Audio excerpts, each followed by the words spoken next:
Welcome to Hollywood Unveiled, where we pull back the curtain on the Hollywood film industry and share untold stories from the unsung heroes behind the scenes. I'm Jake. And I'm Logan. And this week we have a fantastic interview with animator James Lopez, who's worked on projects like The Emperor's New Groove, Princess and the Frog, Hercules, and his own personal project, Hullabaloo. And I am proud to say he is one of my dearest friends on the planet. I learned a lot here. We had a great conversation with him. Logan, what do you think? How'd it go? Honestly, I learned a lot, seeing, because he's one of those animators who's gone from the 2D hand-drawn era through the 3D, and they kind of had to find that balance in between. So there was a lot of really cool insight into kind of what makes an animated project, especially in the current film industry.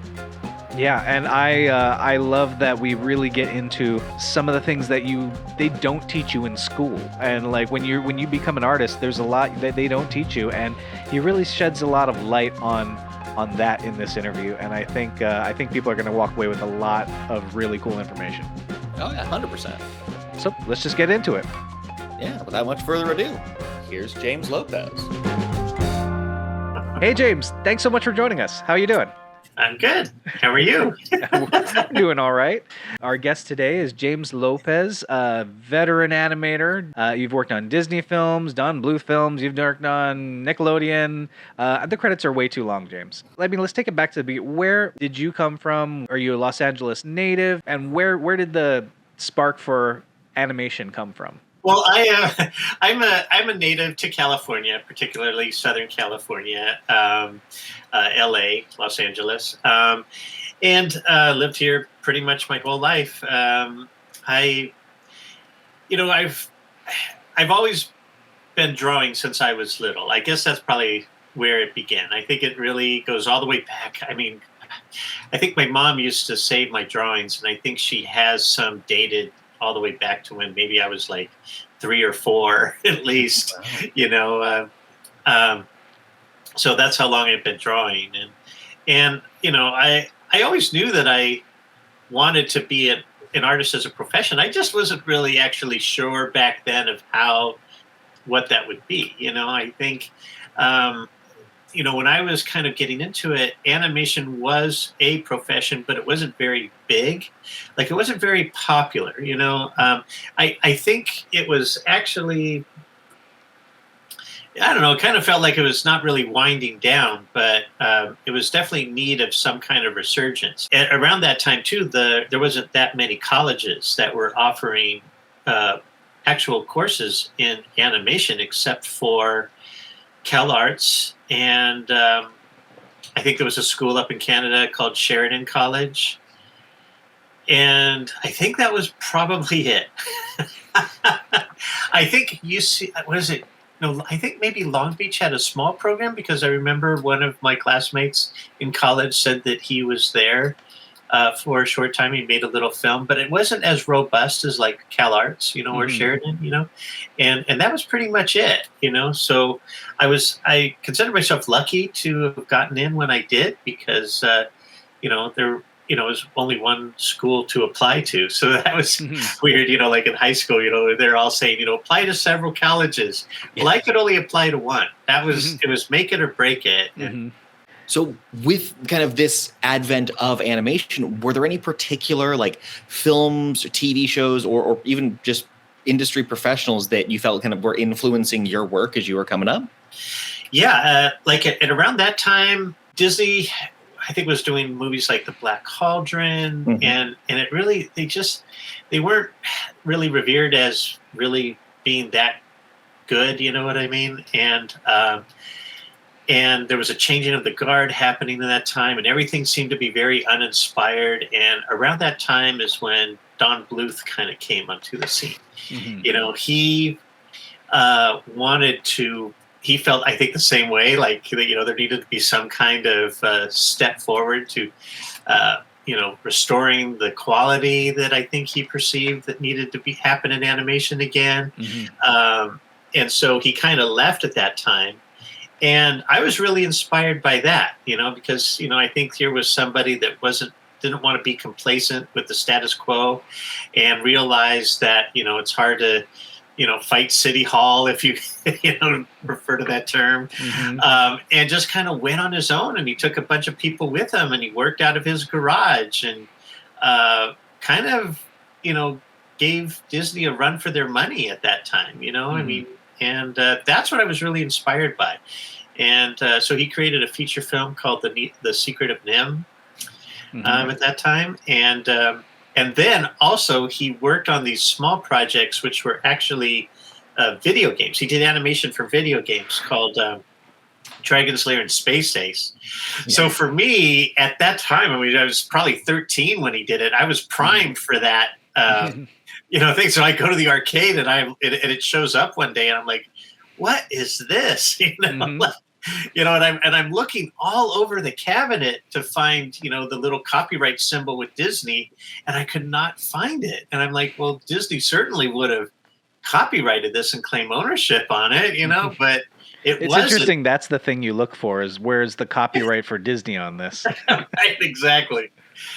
And so I guess our thing back then with Google was the trade section of the bookstore for magazines, Yeah. Yeah.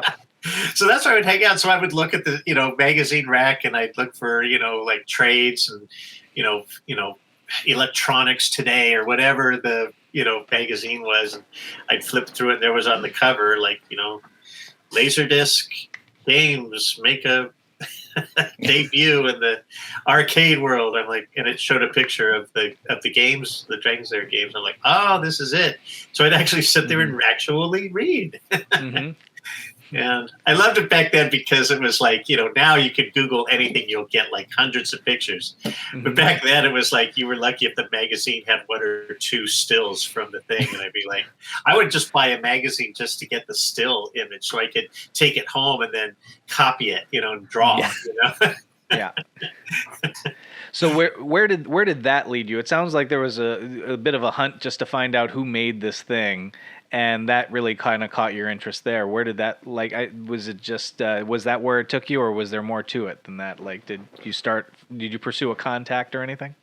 Yeah, I found out that Don Bluth had like a fan club, like and where you actually could write in and join, like it had an actual address. And so you had to like cut out the thing. I think, you had to cut out the thing from the magazine or whatever it was and mail it in. I think it was free. I don't think there was a check. Like sometimes with these things, you have to send a check with it. Yeah. I think this was free, and you'd get a newsletter every couple of months that would actually come in the mail. Until the book, The Illusion of Life, came out by Frank Thomas and Ollie Johnston. They had the Preston Blair book that had a lot of good, useful information on animation in it. I correct myself. I think that Preston Blair book was like the standard for many, many years. And then The Illusion of Life came out, and that was kind of like what they referred to as the Bible, for animators. It pretty much exposed every known concept that the Disney animators applied when they created their animation. So it was mandatory reading.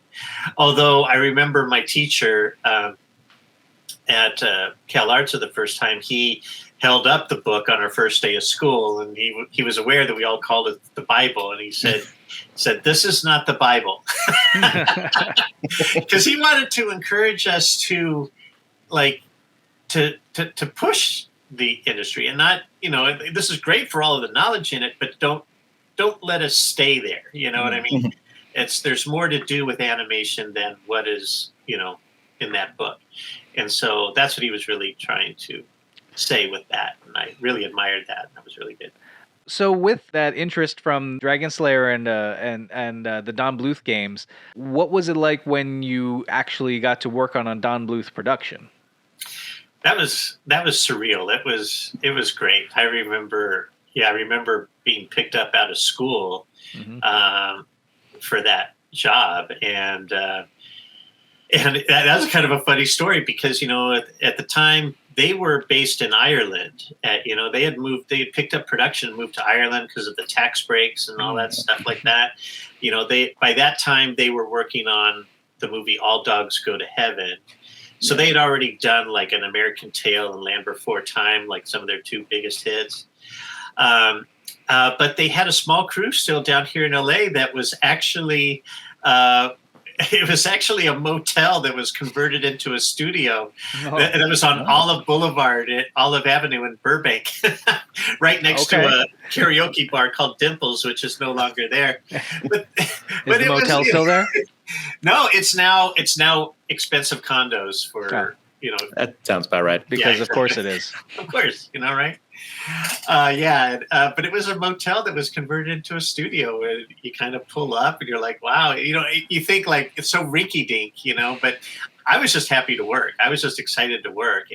And there I met all of, I guess you could say, my idols at the time. The top Don Bluth animators were there. They some of them maybe went to Ireland, but they all wanted to move back to LA because that was their home. So they were pretty much all there, like John Pomeroy and Linda Miller, and it's just like Ken Duncan, and it was a great experience. And I think it's kind of funny because I was probably really young. I was like, I want to say like 19 at that time, maybe, or something like that. Maybe it was 18.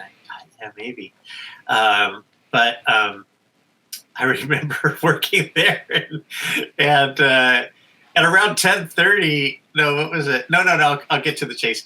Around 6 o'clock, all of a sudden, everybody almost at one gets up and starts packing it up, and I'm like, "Where are you all going?" And it's like the workday's done. Like our 8 hours are up, and I'm coming from student thing where you work all day long, random hours. I'm like, well, wait, what about the art? What about the love of the craft? What is this? Where are you going? I'm all expecting to stay there till 2 a.m. You really got to see the conflict between I have to do this work or I get to do this work. Exactly. Like the union breaks and all that stuff like that, because it was union at the time, and it was like, wow, it became a business, and I think that was a shocker, because it was art school is like whatever, but then you actually start working and it's a business.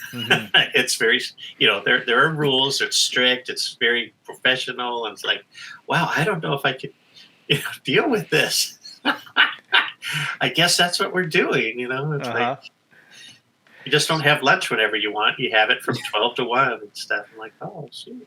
And so how did that first experience work from day one to the final day of production? What illusions, if any, or did you have, or preconceived notions did you have that were either confirmed or dispelled on that?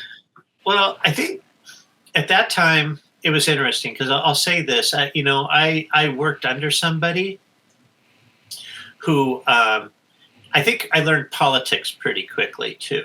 I worked under somebody that, now here's the thing, is there was a preconceived notion or something that CalArts students were spoiled rich kids, And so here I come in, and some of the people who had already been working there for several years are looking at me as the spoiled rich kid. You know what I mean? And I kind of, I was like, I'm definitely not rich, maybe spoiled, but not rich. But I remember they seemed to be real hard on me, talking, like going over lines, like really getting on me, like on a line by line basis. And part of me is like, really, but I learned very quickly that was part of what made that type of animation what it is. And I wasn't really exposed to that before, because in school we were kind of groomed to learn more. It's like top tier concepts like directing and filmmaking and cinematography. Where I started coming in was entry level. We weren't learning entry level job skills. We were learning things like composition and very high end stuff. But you forget you have to start at the bottom, and so that was eye opening. And what this person was they were not that biased to me. I mean, I think what they were really trying to do is they were really trying to catch me up and make me proficient, at the standards it needed to be. And I really appreciated that, because those things I still adhere to today. And when I have the opportunity to teach, I even kind of pass those along, So that is what is kind of really kind of keeping the craft, I like to say, alive and in good practice, that's really, and it stems all the way back then, because that was handed down to them, and they handed it down to me, and now I hand it down to the next generation, and hopefully it'll keep going, and that's what's going to keep the craft alive. Well, on that note, real quick, I mean, one of the things that I think is really interesting is how when you go to school, you're taught how to be an artist, how to do the craft, how to do these things. And like myself, just like you said, they teach you how to direct, how to do this and that. But there's a lot of things that they don't teach you, like when you submit something, here's the 5 stages of reviews that you're going to get, and before you even get something that the producer is going to like, or anything like that. Yeah, that's something I had to learn on the job. We didn't just really cover that in school either. I mean, we definitely critiqued each other's work, but there was never any necessity to change it. Mm-hmm. But once you start working, you actually have to change it. Because in school you could say, yeah, whatever, and still go about your own way. But once you get into the business, then you have to take those seriously. And so,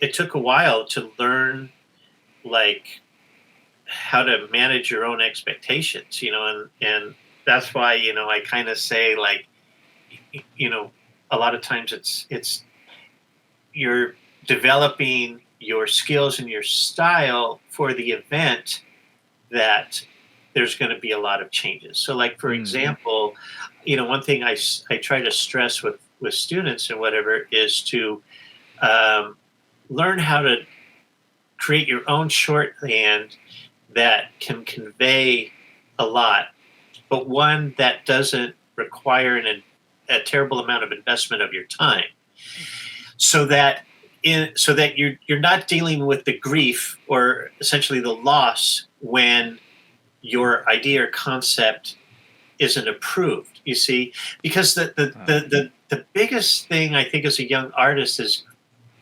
you're creating this artwork and you're spending a lot of time on it, and when it's rejected or not approved, the thing that I think one tends to resent or push back on is the fact that, well, this took me a long time. You don't understand. Like, and the people that are approving it don't care. That's not a part of their thing. So the artist has to take care of themselves in that way. Like you have to work with, like, having everything just thrown away, like all that hard work just thrown away, and do it again and work through the potential grief. And you shouldn't be pushing back because it was hard. You have to be pushing back because of the idea. You know what I mean?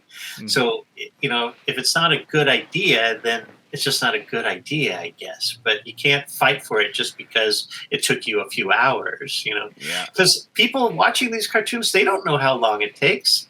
They just know the final end result. So it's like, that's so. And they're not going to go back and ask you, like, well, how long did it take you? Oh, now that I know, okay, I guess I like it even more. No, they don't do that. They just like it or they don't. They don't, whether it took, years or months, doesn't really matter to them, it seems. And actually, for James, with that, so, like, can you elaborate on the kind of collaborative nature of actually doing these? Because I would assume, starting out kind of with school, it's a very singular process. Like, you're doing every kind of step of putting an animated project together, but now you're in this situation where you've got multiple animators kind of contributing to this. So are you, like, is it like are you doing one aspect and then everyone else is doing theirs, or are y'all taking single parts of a certain shot? Like, how do y'all kind of collaborate on this big project like that? Oh yeah, good question. Yeah, so again, you are like one person in the pipeline, of this thing, and you recognize that a lot of prep work has already gone into it, and a lot is still going to come after you're done. So you have to do two things. You have to acknowledge the prep work that's come before, and you also have to set it up so for the people down the line, set them up for success. It's almost like I like to compare it to like, at a concert, when you have that beach ball and everyone's keeping that beach ball in the air, Yeah. keep it going. That's your responsibility is that, the beach ball lands with you and you gotta keep it up in the air, that kind of thing. Mm-hmm. And so lots of times it's like, it's not, there's a lot of expectation to put yourself into the product, or into the performance or the scene or whatever. But it's not solely on you. Meaning that lots of times you'll already get like a layout. You'll already get storyboards. You may even get poses, and most likely you'll even meet with the director beforehand. And so you'll get a lot of direction as to go ahead. And then the expectation sometimes kind of is funny because it's like, well, follow this, but if you have a better idea, we'd love to see it. And then what it really hurts is when you're sitting there and you're thinking of this really good idea and you think you got it, and then you do it, and then you go back and you show it, and they say, nah, let's go back to what we originally planned. And you're like, well, you're kind of like, well, you asked me to, and that's when you kind of come to terms with yourself. And you're like, did I hit it or did I fail? You know what I mean? That's when you kind of start getting in self-doubt mode, and stuff like that. But then you have to make it, then you do have to make it work. But then again, you're not totally on your own because you have a supervisor usually that works with you. And oftentimes, when we were drawing on, on paper and stuff, it would really be like, like the IT guy from Saturday Night Live would be like, move. And I would actually get up and my supervisor would sit down at the drawing board and he'd work it out, some things for me if I found that he could see that I'm having a lot of trouble. Mm-hmm. So, he or she might, help work it out for me and then say, okay, go now. Then I'll sit down and I'll kind of work with that, and it'd be constant back and forth that way. Now it's file sharing. Now it's like, here, hand me over the QuickTime and all. Well, now you're the one saying move. Yeah, no, I'm the one saying move. Students will be having trouble and I'll be move. Or like, here, send me the file. Like, send me the file and I'll go over it on the file and then email it back up and, but it's a lot of back and forth that way. You know what I mean? Because, it's, and they won't totally finish it. I'll still have to finish it, but it's with a little bit of their contribution in there as well. Mm-hmm. And then you work at it, you finally get it done, and then you get the director's final approval, and then it goes on to the next person, who has to do the next phase of production, which is basically take all my rough drawings and then draw them for real, like put the nice line on it, and something so that the computer can bucket fill the areas of color, and because I'll draw the character and also put it what they call on model, especially with hand drawn animation. That's the thing, as opposed to CG. With hand drawn animation, the real issue many times is having the character look consistent all the way through, because you have several artists drawing the same character, and everyone naturally draws differently. I always like to think of like drawing as a form of handwriting, in a weird way. We each have our own. You could spot each other's handwriting. Like, oh, I know whose handwriting that is. I could almost like look at a drawing and spot. To tell you who did it. Well, I know I could do that with certain comic books for sure. Yeah, right. Our artists are very unique in their style. Yeah, exactly. So, but that doesn't work for animation because it has to look like, it has to look like the same character from shot to shot. So it kind of like in a weird way kind of funnels down to like one person who, takes all of these animators' drawings and then that one person will do the main drawings in each of those shots, and then they'll hand it to somebody else who is trained to follow that one cleanup key artist, and they'll fill in the rest. And then through that process, it kind of gets spit out as the same looking thing, Now, granted, as animators, we also still have fingerprints in our work, like, our style of movement, like, some people are, have really neat timing, a lot of little subtleties, when you really talk about the art of animation, you can really study it and admire it on so many different levels. Well, to the point of personal style, does your past with swing dancing come into play when it comes to movement? Because I know, James, you've from what I've heard, you've been quite a talented swing dancer. You and your wife, right? Yeah, back in the day when we were in my 20s, yeah, when that movie Swingers came out, and it kind of gave a resurgence into the whole swing dancing scene and stuff like that, and Big Bad Booty Daddy and stuff like that. We used to go see them a lot. We used to get dressed up and go swing dancing. It was really fun. But yeah, like, I think because we were always told to study like things like ballet and dance, because there's a lot you could take from, because animation, there's a rhythm to it, like, these things are literally like dancing across the screen, so we were told, like, you study ballet because if you study ballet, you look at like how there's texture in the movement, that it's filled with long, slow, graceful movements that are complemented with very staccato-like movements, and you look at when the ballerinas jump and land, that there's a lot of weight displacement, weight recovery, and so you could really study it, go through it on a frame by frame basis, and hopefully get those concepts. So dance is the similar thing. It's just not ballet. It may be swing or anything.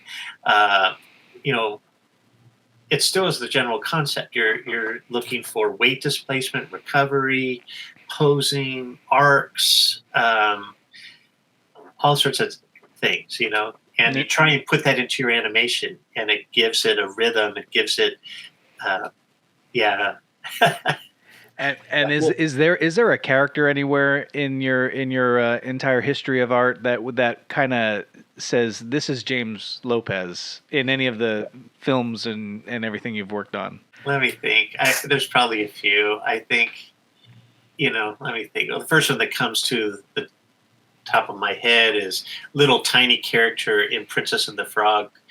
There was a tap dancing newspaper boy that was in there, and I remember they gave it to me specifically because they remembered I knew how to dance, Okay. And this kid had to dance. So there you go. Yeah. So now we definitely had reference to draw from, where they actually filmed somebody doing the dance moves, and it wasn't you. It wasn't me. But it still had to be caricatured. You know what I mean? You couldn't just trace off of it. It has to go through a translation process. And that's what I did. But I'm trying to think of like what other things are so me. What I don't know. Hard to say now. Well, to kind of go along with that, what are some of the little personal touches that you like to add whenever you're focusing on a specific character? Like, what are the little touches where you're like, oh, I really want that in there that an audience might not immediately notice upon first viewing? Oh, well, to give you another example, it's like we film ourselves acting these characters.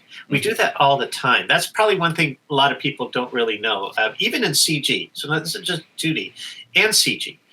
It's a performance. We actually perform these things. Practically almost any time I worked with a human character, I shot live action reference for it. Now, it was funny, like over the course of the years, we used to have Super 8 videotape, so I'd have a big old camera. But now we have our phone, which is great. But everything I would shoot, and it helps with things like, how your hands hold objects, like something like a champagne flute, like how it holds it. It would help us figure stuff like that out. But also it helps in mannerisms as well. Like, for example, there was one scene, and I'll reference Princess and the Frog again, that I did of the character Dr. Facilier, the Shadow Man, where he was trying to show Lawrence why the medallion wouldn't work on him. He said, well, why don't you do it? And he said, well, the medallion doesn't work on me. And he had to put the medallion on, and then he went, like, for the audio podcast, he's gesturing with his hands like, right, see, it doesn't work. Yeah, it's like, see, nothing. Yeah. But the only reason that wasn't storyboarded that way, you see, the reason why I was able to do that is because I filmed myself, and when I filmed myself, I saw it, and I was like, "Oh, interesting. Look at what I'm doing." It's hard to see outside of yourself. It isn't until you actually see it play back, that things become apparent. And and everything from like the foreshortening of your hands, it kind of gives you a lot of information that you can use, and even the sense of timing and the arcs. How do your arms and hands come up? Do they come straight up? Do they come in an arc from the left or the right? And lots of times what I find is that as humans, we don't really move as much as we think we do. We have this we're not as interesting as animation. Moving. No. And so that's why with animation, you have to kind of pump it up. You know what I mean? You have to, you do. Otherwise, it just becomes static. But also at the same time, as animators, we're looking for sincerity. What we call sincerity, it means like truth and actuality, So, I remember there was an animator that gave us a lecture that, said something like, it could be something as trivial as using a flashlight. Like, for example, nobody reaches into the pencil drawer, grabs a flashlight, and then turns it on and starts looking around with it right away. No, what we actually do is, as people, is when we get a flashlight, the first thing we do is we point it at our face and we turn it on and off, and we look to see if the battery is good or not, if it turns on. Then we point it at our object and look. That action of looking at the flashlight and flicking it is a sincere action that many times people overlook. And that is what, that sincerity, that truth, is what we believe gives animation its magic. You know what I mean? Because it speaks back to us. You know what I mean? Is what it actually does as an audience. It's just like like if you're having a conversation with somebody and you feel like as though they're telling the truth, then you're engaged. You see? So when people watch animation and they watch something that is sincere and truthful, they become engaged. You see? And that engagement, that level of engagement, is what makes animation special. And it makes it what it is. It differentiates it from animation that is just going through the motions. You see what I mean? Mm-hmm. That's what really makes the difference. And so that's what we're constantly searching for. And we do that through live action reference and studying ourselves, studying people, behaviors, like everything. It's more like being a doctor, and you're of sorts, and then you're just drawing as the end result. But you're always aware of. So with that in mind, what are, say, your top 5 truths or nuances that animators maybe overlook or they miss when they're animating something to give it that extra quality? Really naturally occurring poses. Like, for example, it could be something as simple as sitting in a chair. Mm-hmm. We often don't sit up straight or whatever. Yeah. We're sitting in the chair like we're reclined back, or like this, we have our leg over the armrest, that kind of stuff. No, I'm way too self-conscious now. I'm trying. Exactly. Yeah, and if you're ever around an animator, you should be, because we're noticing all these things. It's like, and it could be simple as how you hold your hands. Everything, like all the stuff like that, posing, it's all noticeable. It's all, but that's a big thing. Let me see, like movement in particularly, we don't realize that we anticipate our motions a lot. Like we just don't go right into things. We How have much a telegraphing happens. Yes, exactly. Telegraphing, like how much we actually go backward to go forward. Mhm. You know, when we rock, when we, get out of a chair, we rock before we, we kind of build momentum, Mhm. and as we get older, we rock older and heavier, we rock more. And we make a noise. Oh, damn, that's going to be me every time I get out of a chair now, just really overthinking that. Yep. Yeah. That, and I'm trying to think of what else. And then there's technical things, oftentimes technical things like, with drawing, like, mostly about volumes and stuff like that. It's like when you see animation in it and it kind of cobbles its way across the screen. This is the thing this is how it was posed to me when I was younger, and it made perfectly sense, is that this is what it is. It's that, you see, the audience knows when something's off, but the problem is they don't have the vocabulary to describe it. You see, that's a problem. They know something's amiss, but they don't know, like, well, that's because the character isn't traveling the proper arc. Or that's because the character is changing volumes, from drawing to drawing. Oh, that's because, the character doesn't have good silhouette value. You know what I mean? They know something's not right. They just don't know how to call it out, you see? But that's what we learn. That's what we know. It's like we know all this stuff, and so for people getting into the industry, students and stuff like that, they have to be now made aware of this too, and if they're not already. So, and that stuff goes all the way back to the basic principles, that Bible. It's in the Bible. The 12 animation principles. That, I think, that was established in the Illusion of Life. There's 12 animation principles. And thankfully they made that book, because I think it was a real, not a game changer, but it significantly gave us the vocabulary we needed to move forward, as opposed to like, well, you just kind of do it like this, because they would just sit with their thing. You just kind of do it like this. And you'd watch. He's like, well, what is it? What are you doing? And it wasn't until they actually had to put their thoughts into words, and break it down. Like, okay, yeah, what exactly are we doing? Because for the 9 old men, for the animators that, Disney's top animators, who are referred to as the 9 old men, they discovered all this stuff, but they never put it down on paper. They just kind of did it. They got to a point where they just kind of did it. It doesn't help if they're trying to teach you and they say, well, just do it right the first time. Yeah. That doesn't tell me anything. Exactly. So by kind of putting their thoughts into words, it really helped hit it over the head. Like, okay, I see it now, like that. Well, to kind of jump a little bit, technologically, do you see any difference between 2D and 3D animation? Because I know that you have experience on a number of 3D films as well, not just with 2D animation.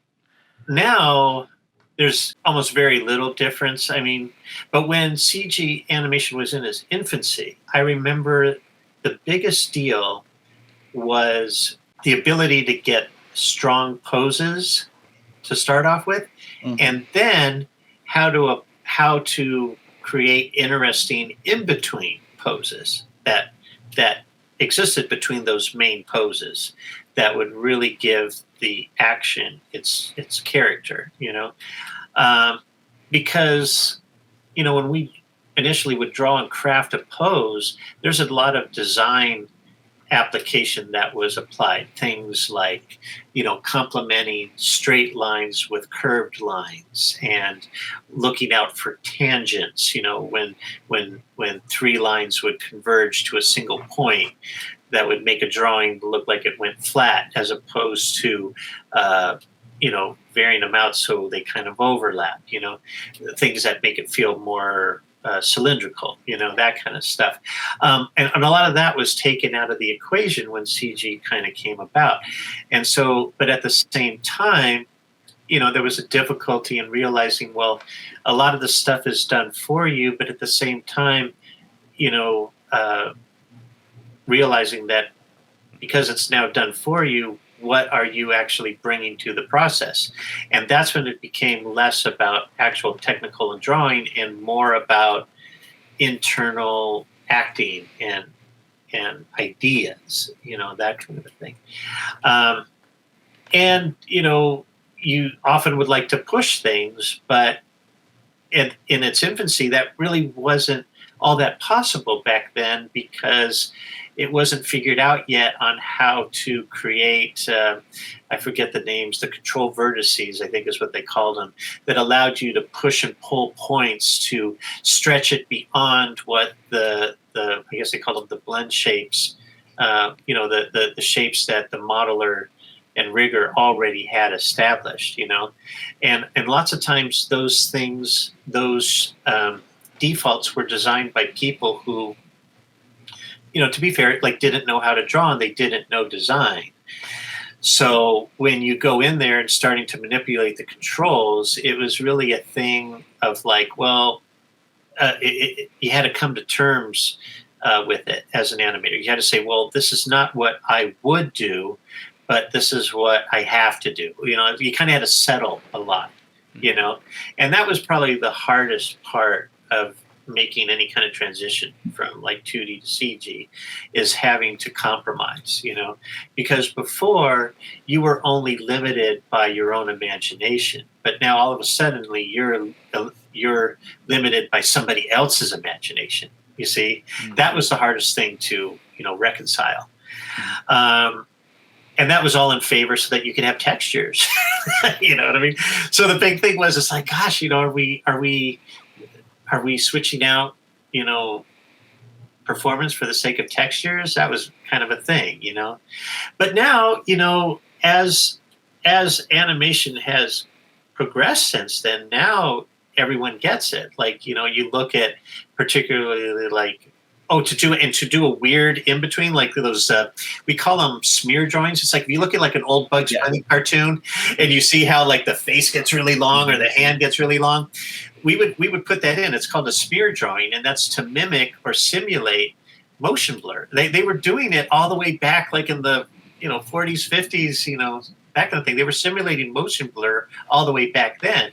But they didn't have the tools we have today, obviously. But that's what they were doing with those weird drawings. It was simulating motion blur. And so we as animators, we were trying to put that into our thing. Like we would grab the hand and we tried to scale it long, and we had to try and find a workaround with it. And I think that's where I think you got a lot of this pose kind of timing happening with very little actual in-betweens, because you wanted it to be zoomy and stuff, but you couldn't put those funky drawings in between. But now they've changed that a lot, and I think if I kind of recall, the Hotel Transylvania series, the first movie there, I think that was one of the first ones to really use it extensively, and again, a lot of it goes to having an animator, a director who had animation who had an animator background, because you have to call for that stuff. You see, you have to be able to look at a performance, see that something is missing, and then step through it. And I like to say, like a doctor, like going in for internal surgery, whatever.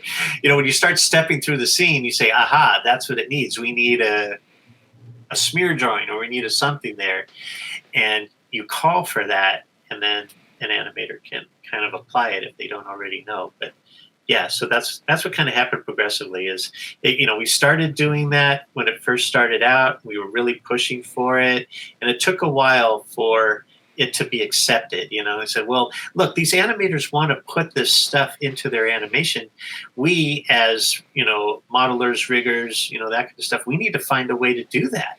We need to develop our digital tools to be able to allow that to happen, without breaking the rigs, and they ultimately did. They ultimately figured it out, but back then it was very archaic, so yeah. Now, what do you think when you see, like the way you mentioned them using smears in 3D now too?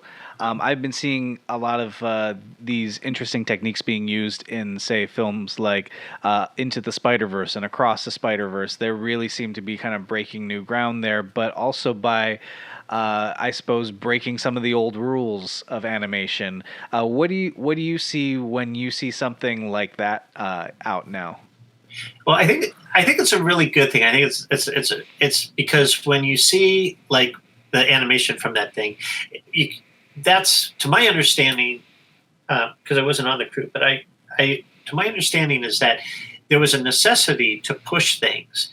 Now you can push them with the computer by using the new tools that they have, but in some ways you have to kind of know what you're doing in order to do that.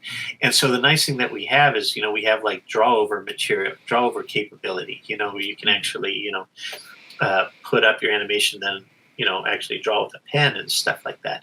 And so it kind of starts from there. You kind of start with like that kind of sketch.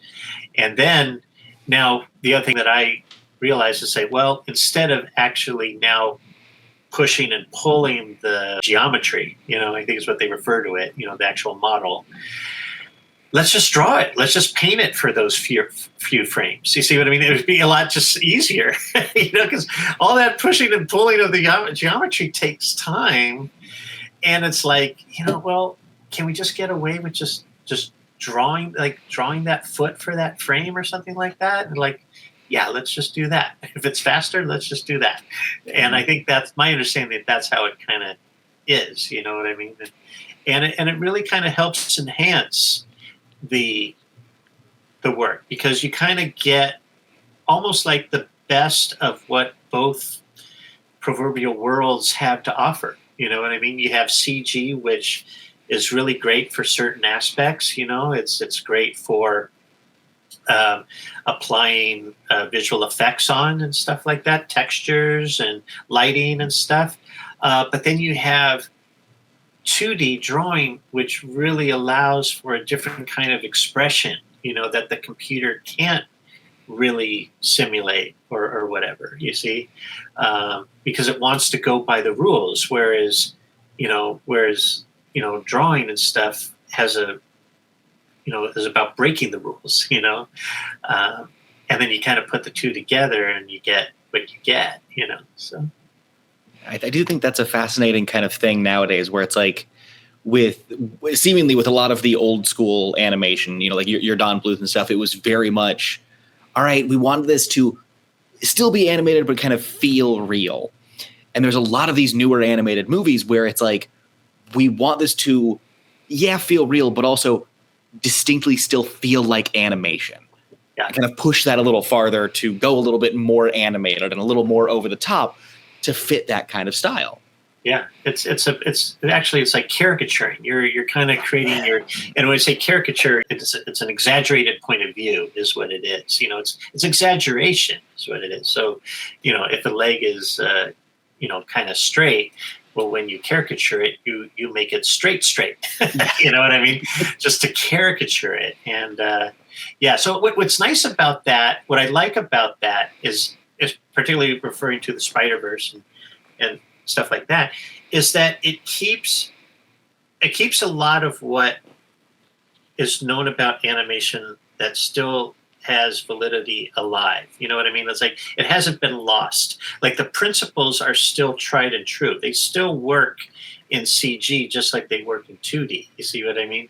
Mm-hmm. And that's what's nice to know, is that it's not all lost. It's not a totally forgotten thing that has no more relevance. It still applies. Mm-hmm.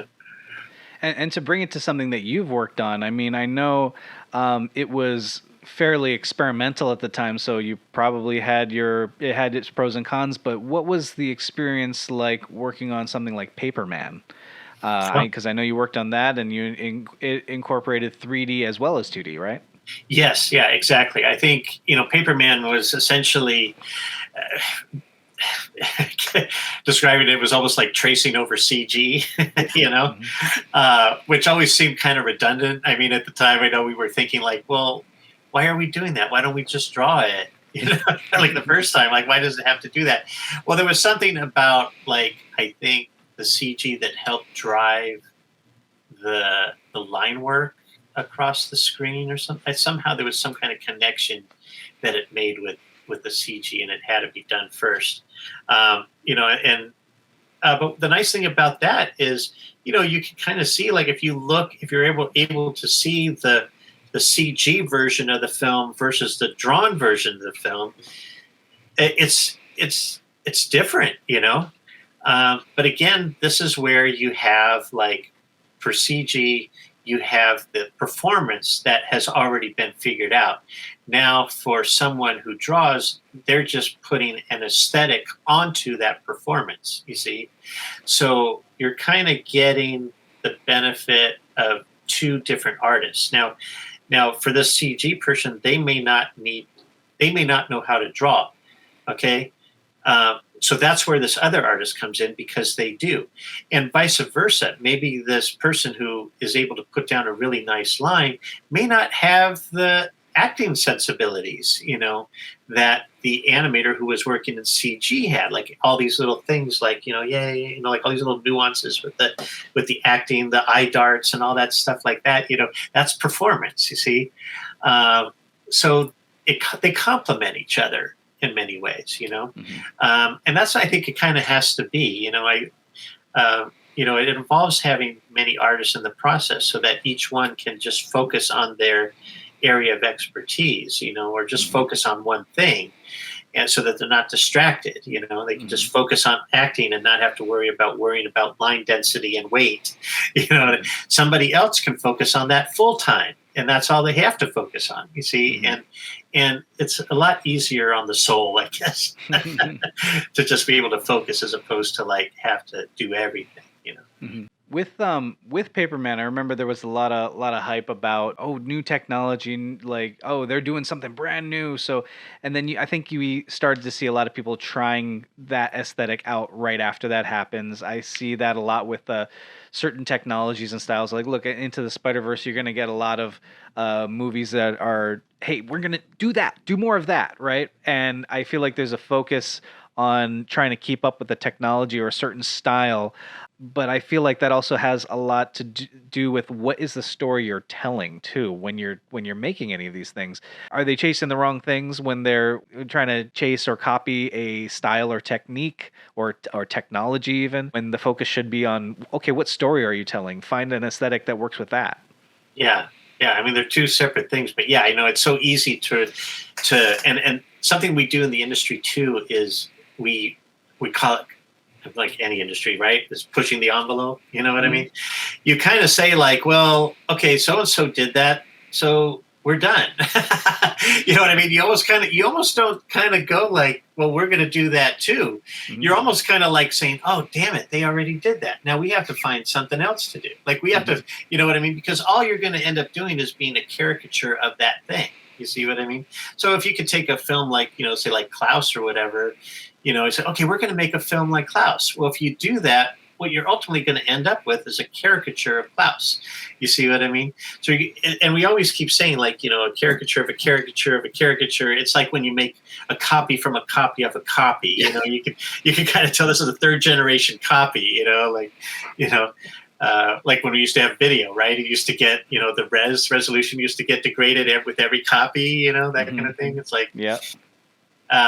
Well, same thing here. It's like you just end up caricaturing it. So you're always trying to find a different aesthetic combination of aesthetic that works. That no one has seen before. That's kind of our motto. Is like, everyone wants to create something that no one has seen before. And then the story is something entirely different, because story, maybe it's a story that no one has told before. So it's constantly finding the story and then choosing your aesthetic, and quite honestly, it's, if you have a good story, you can have any aesthetic you want. and it should hold up. Like maybe you'll do something that no one's ever seen before. Maybe you'll do something that has a retro feel. But if the story is good, it shouldn't matter. You know what I mean? It's just an aesthetic at that point.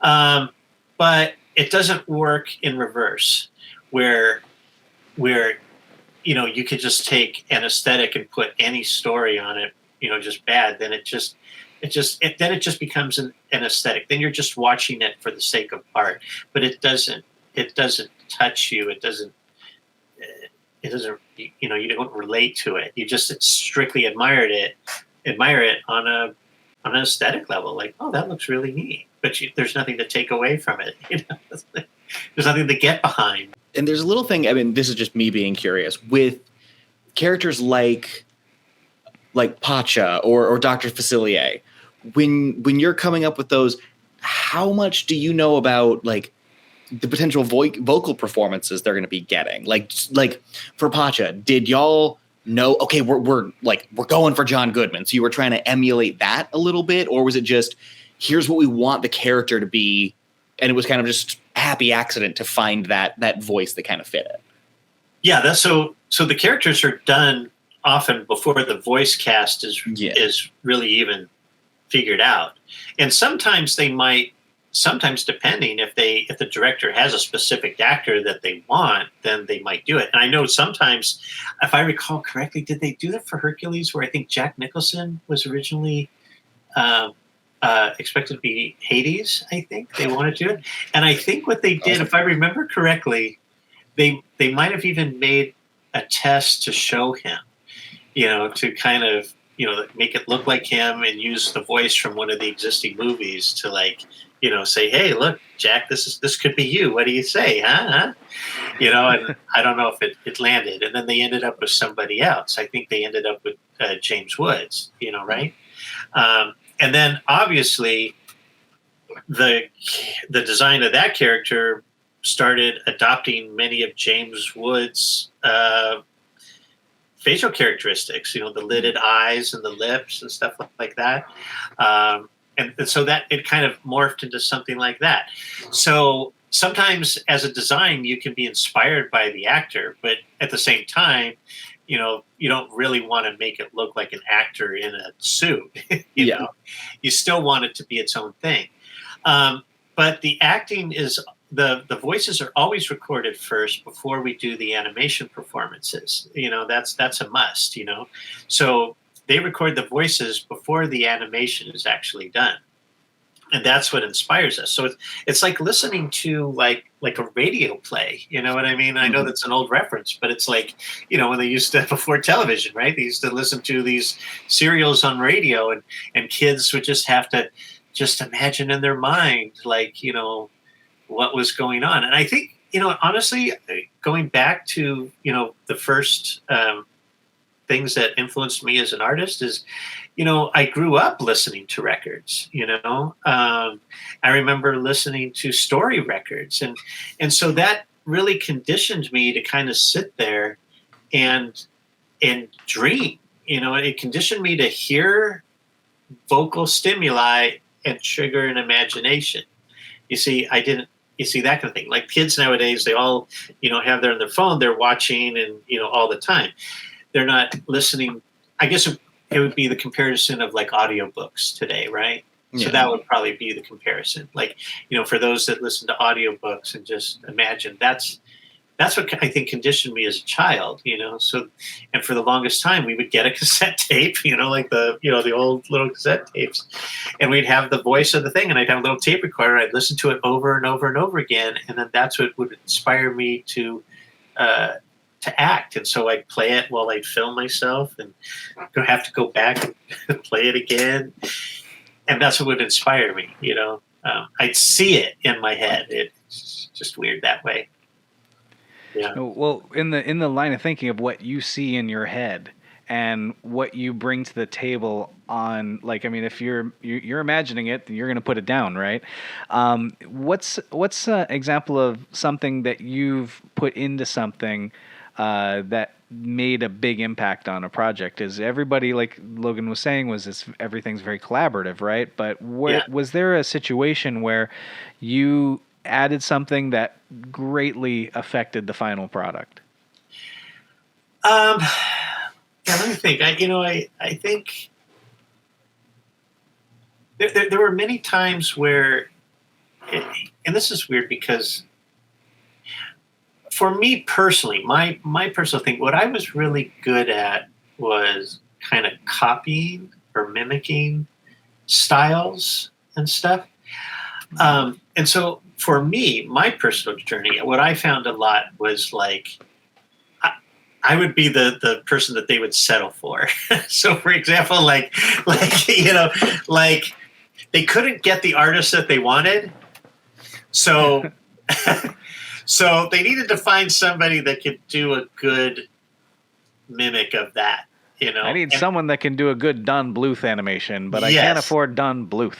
Exactly. And that's where I would come in. That sounds both complimentary and a little bit painful.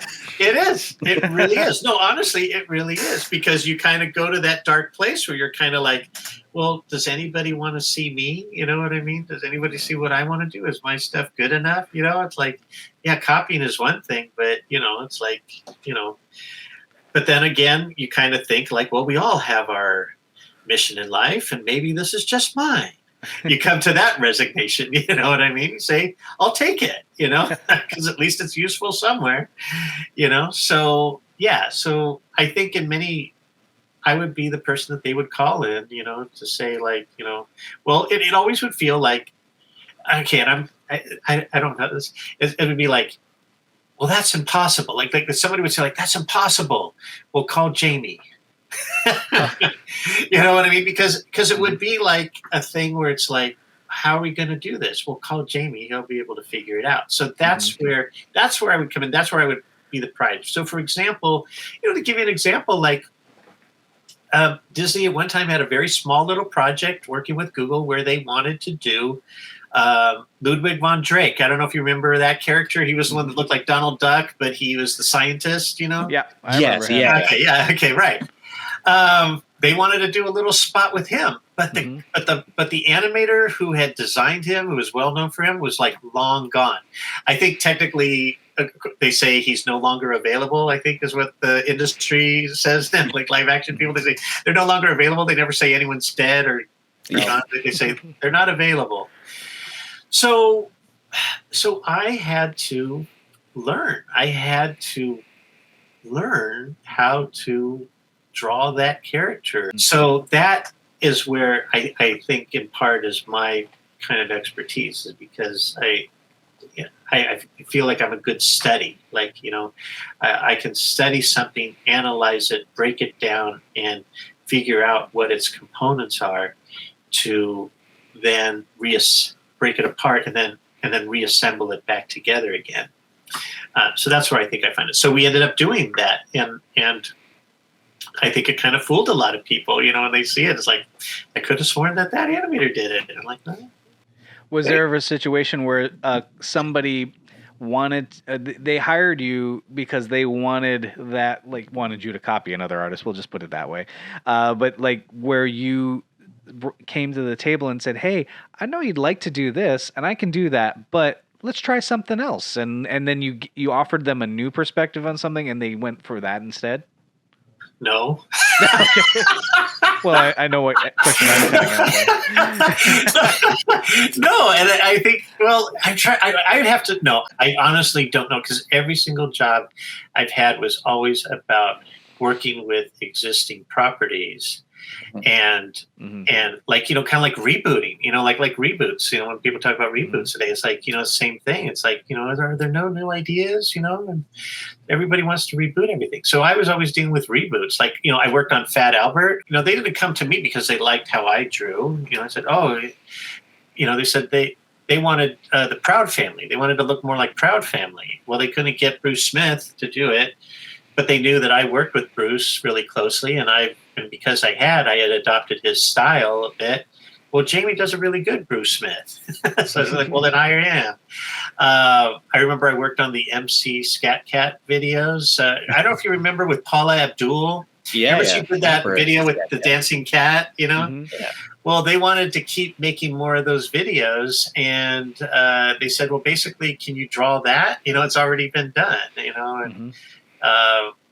and yeah, so like a lot of things that I get are because, and a lot of jobs I get are, you know, they always have reference, like, we want it to look like this. Except there was one. Okay, now I got a book cover.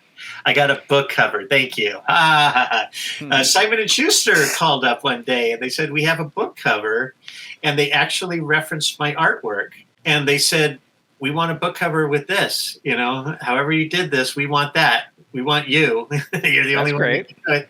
And so I did it, and it worked out great. And there was also one other time, too. There was a video game company that wanted to do some kind of video game, and it was like a 1960s era themed spy animated concept. And they said, I think they ended up Googling it at first, and they saw this artwork and said, what is this? Let's do that. And thankfully, my artwork had either the watermark name on it, so they were able to trace me back to my website, you know, and then. Oh, thank God for the watermark. Right, exactly, right, yeah. And so I just get an email out of the blue one day and say, can you do this for us? It's like, just do whatever you want, whatever it is you do. I'm like, yeah, that's an easy job. I'm my own boss, you know. So yeah, those are probably two examples, but not often, you know. Well, I can think of one uniquely James Lopez project that I know everybody listening, especially if they know you, is dying to see, and that'd be Hullabaloo. Yeah. And something I have, I know I'm a little biased because as the compositor and editor on these, I'm maybe a little too close to this project, but I'm excited to see it still. Oh, I mean, I've seen it, but with out there in the public, it's taken so long to work on. I don't think people realize how long these things do take, and especially when you don't have the crew of a Disney Animation Studios or Don Bluth Animation Studio or anything like that, people would be surprised because everything I'm gonna say we've been doing it, but you've been doing this is pencil to paper. This has not been a solely digital project too. So it's been very incredibly eye-opening for me, having not come from animation and seeing what you do here. Let's talk about where it started, really. I mean, where did that come from? Well, it really started like right after Princess and the Frog, really, where it was the kind of thing where the excitement for 2D seemed to be there again. It's like, what do we do next? What do we do next? You know? And, you know, I was thinking about, you know, I was like thinking, why am I typically waiting for somebody else to come up with this concept? Like I was thinking, like, what's going to happen next? And I was thinking about, you know, maybe there's going to be some European country that comes up with an idea that's going to call me one day. And I'm like, why am I sitting around waiting for somebody else to call me? Like that seems silly. I'm waiting for somebody else to, you know, make my future happen. And say, I should just start it on my own, you know, and be proactive and make my own future. And that's really kind of how it started. And then, you know, and then I turned to my wife and I asked her, I said, well, Mel, what would be a good concept? What do I do? You know, with Blue Sky being being there. And it's like, you know, and then she kind of said, reminded me of a time when it was during Halloween and we were at a friend's house looking at their Halloween decorations, and this group of people showed up all dressed up in Victorian gear. And they were cosplayers that had found my friend's Halloween display, and they wanted to use it as a backdrop for a photo shoot, you know, that they wanted. But, you know, my wife, you know, said that she felt so enchanted, is the word she used. She felt so enchanted to be in their presence, you know, with, you know, all this beautiful costumes they had, you know, with the corsets and bustle skirts and the hats and everything, the goggles and stuff. She said, you know, if you could get that feeling and sense of enchantment into an animated production, I think you'd have something. And you know, I've always looked at, and you know, it was really steampunk is what it was. It's, and I always looked at steampunk in the same way. I kind of described it as an elegant, very elegant kind of a thing, and I said, yeah, let's try that. So that's when I started, experimenting, with designs and concepts and stuff like that. And then just kind of took off from there. I mean, it's one of those things where it literally started like, now, because I'm an animator more than I am a story person, I didn't think I really needed a story to start. It's like my friends saw what I was doing, and they saw my drawings, and they said, just start animating. I'm like, well, what about the story? Can I, let me, like, nope, just start animating, because they know that I animate. It's world building. Yeah. So I just started animating, and instantly you could see it, the potential of it. And I said, yeah, this is worth pursuing. So I just kind of kept going, kept developing it, ultimately into what it is now, but again, realizing that, too, I wanted to go independent with it because, when you work for a studio, they want to do it their way. There's a whole, cooks in the kitchen kind of thing. There's everything has to get approved, and I said, well, this is my time. I want to do it, the way I want to do it. And I think that's what people who have seen it so far, the few people that I've shown it to, really feel, is that this is definitely me. It's an extension of myself. It's my expression. It's just different. And it's because I'm coming through in it. And that is what's really neat as a creator, is to feel that, to apply yourself and then feel it. And it's also very scary at the same time, because it's also very revealing of yourself too. So there's always this anxiety that exists with the creator, which is like, well, because it's like when people like your work, it kind of almost equates to they like you. Yeah. And if they don't like your work, then you're perhaps not a likable person. You know what I mean? Because it's so personal. It's such an extension of your imagination, your soul. Could you stop reading from my diary, James? Because that hit me a little too close to home. Exactly. So you feel the same thing then, right? Yeah. You get it? That's Don't awesome. like my work, you must hate me. Yeah, but it's not. We all know that that's not it. So that's where we're at. So I mean, hopefully it'll come out very soon. I mean, there's parts that are released. I guess I just have to hit the publish button on the uploaded video. And yeah, it's kind of scary. It's like, yeah.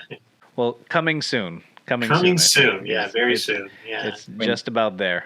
I can certainly say, just as someone who's only seen the trailer, because I saw the one that you had, like, it looks cool. Like the aesthetic you have for this world looks really interesting. Like, I mean, like you said, like it definitely it carries a distinct style that I think is going to be really fun to see fully realized. Great.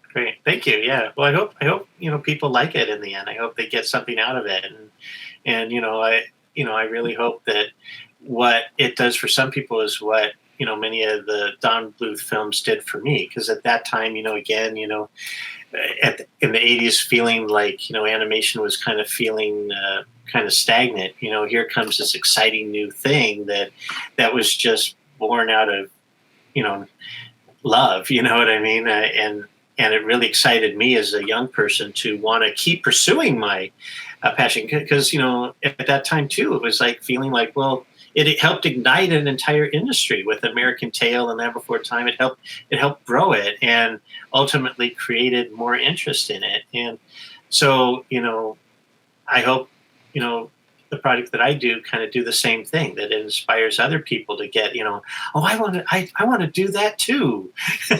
Well, to the point on inspiring, I know it is inspiring watching how Hullabaloo has come along and you getting to express your voice out there like that. And it's 100% James Lopez. As somebody who has been a part of it, I can say it is absolutely your voice, and it was a pleasure to work on it. and to help realize it and be a part of it. And it is truly inspiring. I mean that, James, you're one of my dearest friends in the whole wide world, and I mean that. It is truly inspiring for those out there who are up and coming or just starting out and are inspired to do their thing and might see it and say, okay, well, I'm not going to wait around for somebody else to tell me what to do and tell me, give me a job. I'm going to make my job. Where do they start on that? Do they start with the book with the 12 principles of animation, or these days sometimes college is maybe like a little less accessible these days. So is CalArts the way to go? Are there tools out there online that you think are the place to start, or any advice in that respect? Oh yeah, now is a great time to be alive in terms of particularly an animator artist. That has an entertainment sense that they want to do. It's a great time to be alive, and I'm so glad that I'm experiencing it too. Because back in the day when I'm talking about the early '90s, animation was such a big to do to produce. I mean, you actually had to. I mean, now you can fit your whole studio on a thumb drive, essentially. But back then, you needed shelves to put cells, to put your paints. You had to have boxes to put paper in. You needed space. Now everything's contained within your desktop computer. Like you could animate, draw digitally, you can paint digitally, you can do everything kind of digitally, and it takes no space really. And so like where to kind of start beyond that, I just started with what I knew how to do. I mean, I kind of started with designs, then went towards animation, then kind of figured out a story. Other people are the opposite, where maybe they have more of a story and then the designs come later. And then for like you and I, it's like, I took things up to a point, but then when you start bringing other people into the fold, that's when things, I think, lots of times have, when it comes to collaboration. And that's when things really get going. Like you, Jake, you brought, when it came to compositing and stuff, you brought a sensibility from your end, your live action visual effects end, So I think Hullabaloo, its ultimate look is kind of a result of really kind of like a collaboration of artists. It's like it's my kind of design, with your kind of composition working together. That's very kind of you, James. Yeah, no, I mean, but to everyone out there, that's really how it should happen. It's like, and I encourage that, is to work with somebody else on your project, because it just helps open doors, creative doors, that you might not have thought of before, So yeah, I think, it all starts from an idea or a drawing or wherever you want to start. Just do it. I think it's just do it, Mm-hmm. And before long, it starts manifesting itself, and it's like a snowball, It's like I started with one shot. I started to do one shot. And then I remember at the end of that one shot, people were like, well, what happens next? So then I had to do a second shot to answer their question. And then they kept asking, well, then what happens after that? And then I did another shot. And I kept doing that on repeat and cycle to the point where before I knew it, I had like this little 1 minute story, and it snuck up on me. And I'm like, oh, wow, you see? So it's like you just have to start. On a technical level, what are the tools that people, because I think, I feel like that's also an important thing that people these days want to know is like, what are the tools to getting in? Like, is there a barrier to entry in terms of like, oh, that software is pretty expensive, or are there free tools and alternative tools that are out there that are available to the public? No, this is a really good question. And this is really something that even, funny, one thing I found it interesting is like, I probably won't name names here, but it's like, even experienced filmmakers don't even know, like, how do you make an animated film today? Oh, yeah. Because when they were making them under different conditions with like maybe using actual paper, using an actual Oxbury camera, all this stuff. It's like, but now they realized that things have changed. Digital technology has kind of changed a lot of things. So, so in answer to your question, there is like, well, okay, so we have programs that you have Photoshop, for example, which is great for visual development, for creating concept art and stuff. Then the next step in the pipeline is pretty much storyboarding. So you have a program, and I'm obviously not being paid for this, but for storyboarding, you have Toon Boom's Storyboard Pro.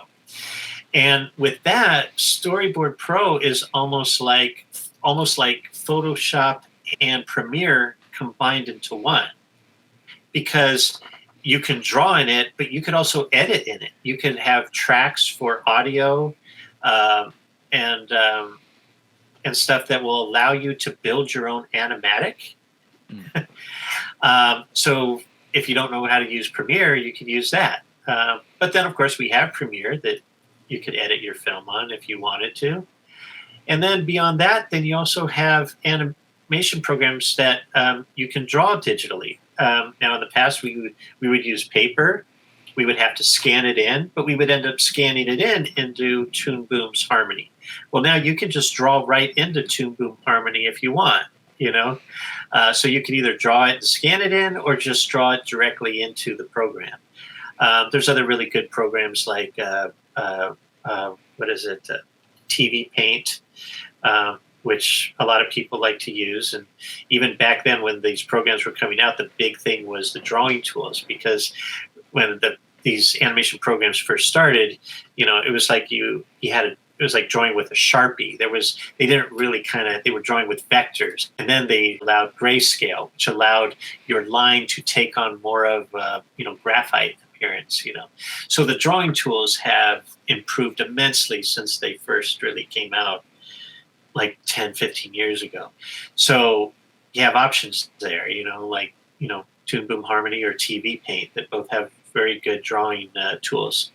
And with those, you can animate it, finish the drawings, and even color them. And then export them as a series of JPEGs or PNG files or some kind of image file. And then you have compositing, which now again, Toon Boom Harmony, also you could do compositing in, but we also have, Adobe After Effects, which is really popular to do compositing in and apply all sorts of kind of lighting and other visual effects. And then you're pretty much done, minus other post-production like sound and stuff. Mm-hmm. But that's a whole separate thing. But, again, you have digital tools for that as well. You have Pro Tools, stuff like that. So you literally can do everything within your computer, So, and that's, yeah. It seemed like you were kind of touching on it a little bit earlier. I just want to, what do you think is your proudest professional achievement so far? One might think, knowing my, Internet Movie Database, that it might be Hullabaloo, which is my own personal film, Yeah. But I think in actuality, what it really was is this other project that I recently finished with a group of students that was kind of like an experimental online teaching program that I came up with.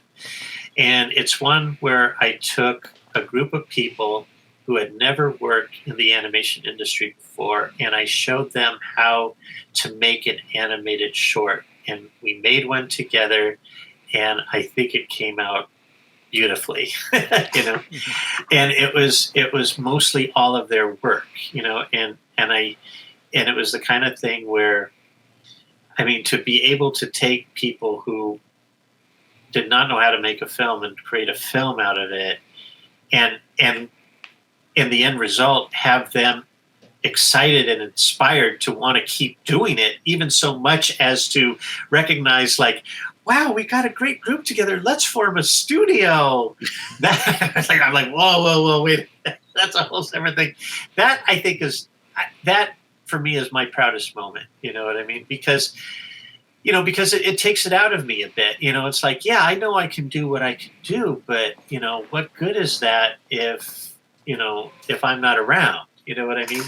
Like, does anything that I have an offer, will it, extend past, me? You know what I mean? And so by teaching other people how to do it, now what I feel like I've done is, kind of create that ripple effect, that kind of says, like, now what I tell them is like, okay, now in turn, someday you're going to have to do this for others. You know what I mean? It's like, you're going to show other people how to do this as well, so that others can do it too. And I'm really proud of that. So, and that project was called Cowabunga. It was actually, it's funny. It just kind of started as just an exercise, to do online. Say, I'm going to walk people through the process. This week we're going to do visual development, and then we'd look at it the following week and do a critique session. It's like, okay, now this next week we're going to do a little bit of storyboarding, and then the students would go away and 2 weeks come back and we'd look at the storyboards, critique it, like, okay, great. Now take one shot out of that storyboard and animate it, and at the end of it, it was like we realized we had kind of come up with something that was like too good to not finish. So they were like, we got to finish this thing. And like, oh, okay. Well, then that's when it kind of came into a separate program. We said, okay, then we're going to do that. We're going to make it a year-long program, and we're going to meet every 2 weeks, and we're going to treat this like it's an actual production. And then we would give, those people involved what it's actually like to be in a production, which meant that they would have to, get certain things done on time, be susceptible to taking notes, and making changes and turning it around in time, and, really doing that stuff. And they did it wonderfully, I'm really proud of them, actually. Is the program still going? Yeah. So we're currently developing another short film. And the first one was really like a fast track production, and the fact that we did it within 6 months and it turned out the way it was looking, and we were not working on it full time. We were all working on it part time. It really kind of like told us like what's capable of out there, and always kept me thinking, like, see, Dad, we just need some money, like just we just need like a little bit of money, financing, but like if we had the financing, can you even imagine what we could do? Damn, so that's that. So, but either way, we're not there yet. We haven't found a financier for anything, but the drive is still there. So we're starting production on another one.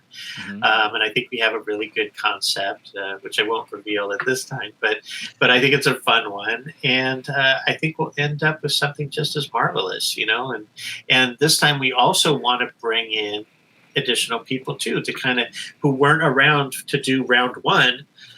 I wanted to keep doing this so that, maybe they could find their way for round two, because I really like to, bring more people in and give them the same experience that the previous crew had. And how would people listening be able to get involved in round 2 or round 3 or 4? Oh, okay. So we're working with CTN, which hosts the Creative Talent Network, which actually hosts the CTN Animation Expo every November, which is it's a popular animation expo they hold every year. I'm working with them, so we'll be making announcements online through them and through my own personal social media and stuff. But we're going to put a call out at some point inviting people to submit their portfolios and get accepted into the program. And that's pretty much how it'll be. So sometime in November, I think we're looking to do that. So right now we're kind of doing some pre-production work, and then when we actually get into production, we'll kind of open the doors at that time, to kind of get that experience. So sometime around November. And what are your socials, James, so people can find you and find out more about that? Well, let's see. I have Instagram, which is James Lopez Animation. I have a Facebook page, which also is James Lopez Animation. And then I have a website, which is jameslopezanimation.com. Thank you so much, James, for this amazing conversation. I could spend about 12 hours talking to you straight. It's been an absolute pleasure, James. Well, thanks, guys. No, thank you for inviting me. No, this was fun. I really glad you invited me. Thank you. I don't know about you, Jake. That was great. No, absolutely. I mean, like I said in the interview, I could talk to James all day, all night, and we have talked all day and all night before too. And I always seem to learn something new every time. Yeah, I was really blown away with not only the level of insight, but like I'm a sucker for those little stories where it's like, oh well, we almost did this, or seeing kind of the alternate paths that could have gone down. Like when he brought up that Nicholson was in contention for Hades, for Hercules. Like, oh my God, yeah. Fascinating. So no, there was a lot of really cool stuff. And honestly, now I can't wait to kind of go back into Cowabunga, that he was talking about. Oh yeah. All right, well now I got to go watch that. And I can't wait to see Hullabaloo when that one gets, when he actually gets around to pushing that publish button. Yeah. And obviously, we don't know exactly when this episode's going to air, but where it is now, I know just little insider info here. There is, it is, for anybody who's wondering, it's basically done. It's just we're talking about where the appropriate and best way of releasing it will be. And it's just a really exciting time for us, and we're really proud to be getting it out there.